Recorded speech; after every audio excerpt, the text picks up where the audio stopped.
I'm Simon, I'm 28 years old, I've got cystic fibrosis and diabetes.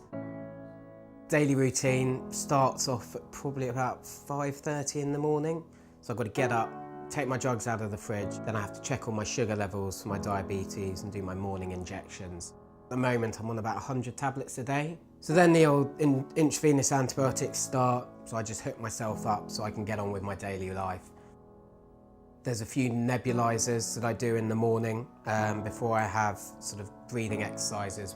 A few other injections to help clot my blood, because one of the main problems with CF is that because you're coughing so much, your lungs are quite susceptible to little blood vessels popping, and that's when you start getting lung hemorrhaging.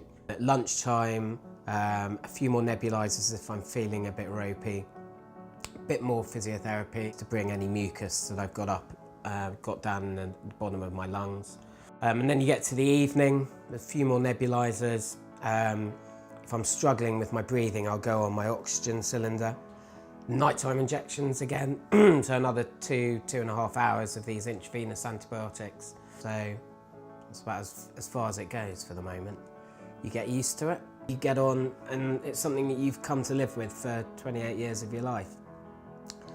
My outlook for the future living with cystic fibrosis, when I was born, I think my life expectancy was 18 years.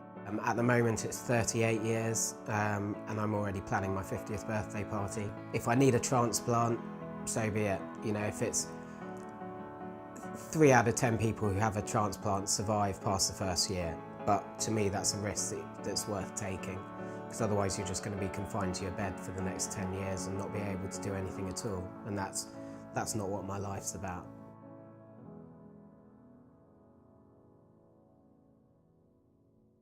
Obviously, Millie having cystic fibrosis has meant that our lives are different.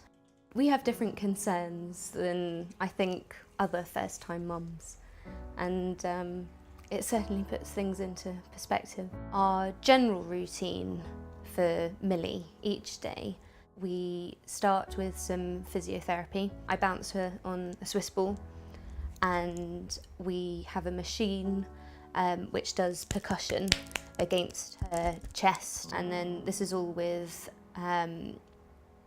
the aim to make her cough and clear the thick mucus that builds up in her lungs. With breakfast she has to have some extra syringes of vitamins.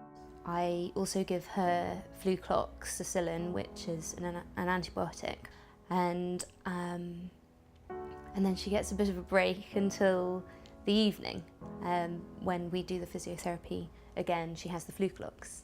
Graham and I apparently were both awful babies, and we were fully expecting to have an absolute terror, but we've been lucky that she's, I think, what they call an angel baby.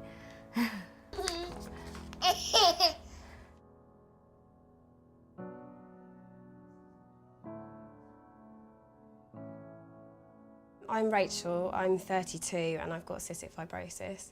I was diagnosed with CF when I was 6 months old and lived with it all my life. My day-to-day routine living with CF is that I get up in the morning about 7 a.m.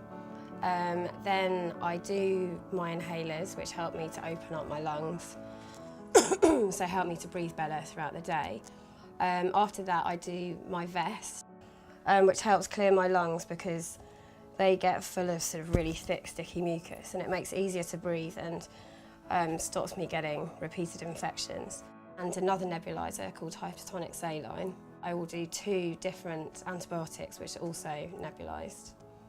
After that, I'll have a really high-calorie breakfast because it's really important with CF to try and maintain your weight because weight's obviously quite an essential part of keeping healthy, and it's very difficult to maintain your weight as somebody with CF because we don't digest fat very easily.